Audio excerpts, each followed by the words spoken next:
여러분, 제가 질문 하나 드리도록 하겠습니다. 세무조사 중에서 어떤 세무조사가 가장 무서운 세무조사일까요? 어떤 조사일 것 같습니까? 예, 답은 상속세입니다. 상속세. 왜 그럴까요? 왜 상속세가 무서운 조사입니까?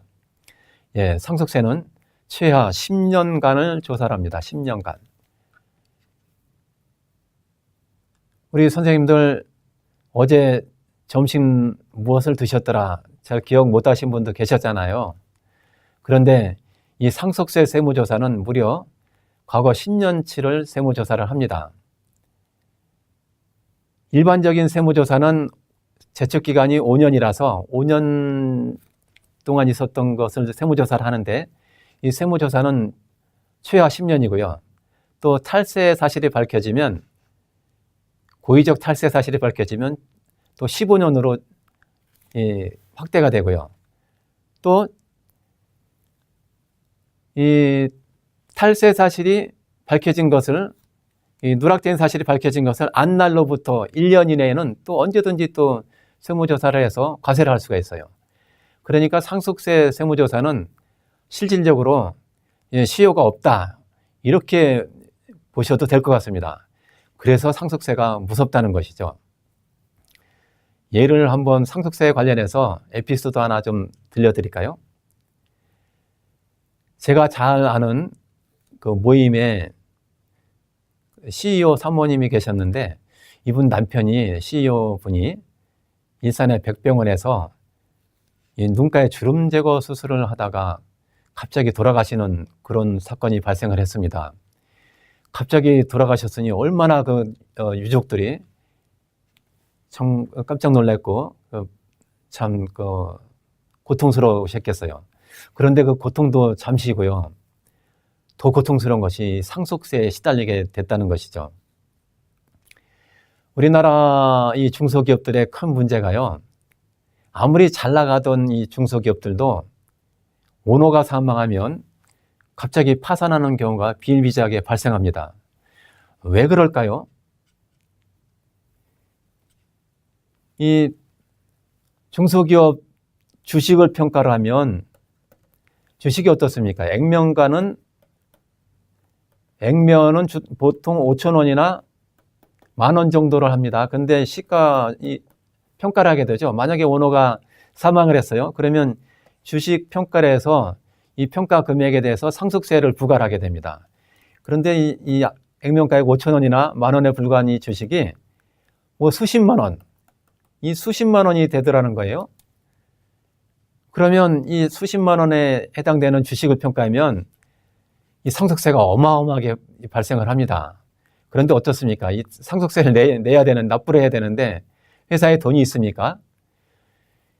이 주식회사, 이 중소기업들이 이 장부사의 이익일 뿐이지 실제 현금을 쌓아놓고 있는 그런 기업들은 거의 없다고 보시면 됩니다. 그래서 중소기업 이 오너가 사망하면 중소기업이 파산하는 경우가 발생한다는 것입니다.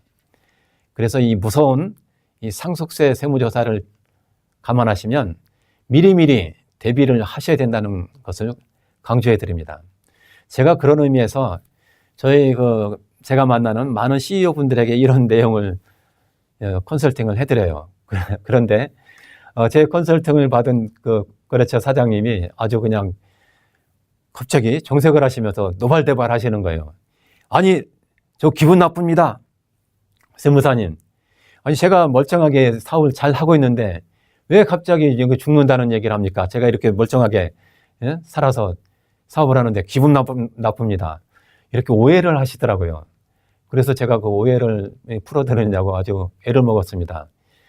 사장님, 오해하지 마시고요.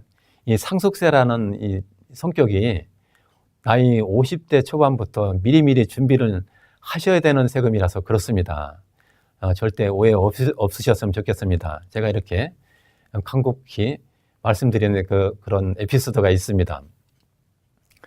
자, 이 상속세와 관련해서 이 상식적으로 좀 알아두시면 좋을 내용 두 가지를 좀 소개를 하겠습니다. 먼저 상속순위입니다. 이 상속순위와 관련된 에피소드를 하나 또 소개를 해드리면, 한 20년 전인가요? 대한항공 그 칼 여객기가 괌에 추락했던 그런 끔찍한 사건 기억나시죠? 그 참변을 당했던 그런 유족 중에는 온 가족이 그냥 가족 전체가 괌으로 그 놀러 갔다가 이런 참변을 당한 가족도 있었습니다. 그래서 그 온 가족이 사망을 했으니 그 상속 재산은 누가 가져갈까요? 가족들이 다 사망을 했으니. 그래서 그때 그 상속 순위와 관련해서 사회적 이슈가 됐던 그 소송이 아주 큰 소송이 붙었던 그런 사례가 있는데요. 상속 순위를 한번 그런 상식 차원에서 한번 보면요. 첫 번째가 직계 비속입니다. 아버지가 사망하면 누가 받죠? 아들, 직계 비속, 그 다음에 배우자가 받는다는 것이죠.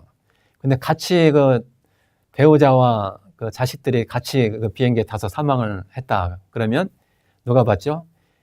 그 아버지의 아버지, 그러니까 할아버지가 되겠죠. 직계 존속과 배우자가 받습니다.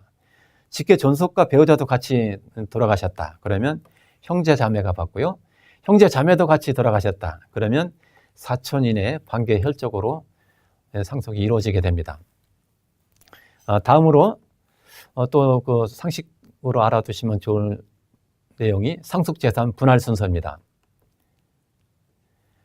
저희 그렇죠 사장님하고 그 차 한잔 마시면서 대화를 나눴는데 아주 이분이 이런 말씀을 하시더라고요. 나는 아들 녀석한테는 상속재산 1원 푼도 줄 생각이 없다. 그래서 내가 딸한테 다 주기로 유언장을 작성을 해뒀다. 이런 분들이 계세요. 아들하고 사이가 안 좋은 아버지가 많다는 것을 저는 이 세무사업을 하면서 알게 됐습니다. 첫 번째가 유언 상속이고요. 또 두 번, 그러면 유언을 하지 않았다. 그러면 협의 분할을 하게 됩니다. 협의 분할이 무엇이냐? 예를 들어서 형제가 이렇게 협의를 했습니다. 큰형님이 부모님 모시면서 사느냐고 참 모시고 사느냐 고생을 많이 하셨는데 큰형님 50% 가져가시고 나머지 50% 가지고 우리 그 남은 형제들이 나눠 갖겠습니다.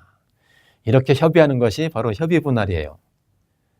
자, 협의 분할을 안 했다. 그러면 법정 지분대로 가는 것이죠. 법정 지분. 배우자가 1.5고요. 형제는 장남과 기타 형제들이 똑같이 1의 지분을 갖습니다.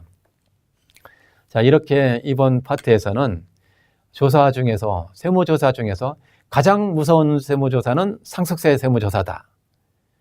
왜 무섭다고 그랬습니까? 조사 기간이 길다. 평생에 걸쳐서 누락된 자산을 조사하는 것이 실질적으로 상속세 세무조사다. 그래서 무섭다. 그러므로 어떻게 하셔야 된다고요? 미리미리 50대 초반부터 이렇게 대비를 하시는 것이 좋다라는 말씀을 드렸고요. 또 상식적인 차원에서 상속 순위와 또 상속재산 분할 순서에 대해서 말씀을 드렸습니다.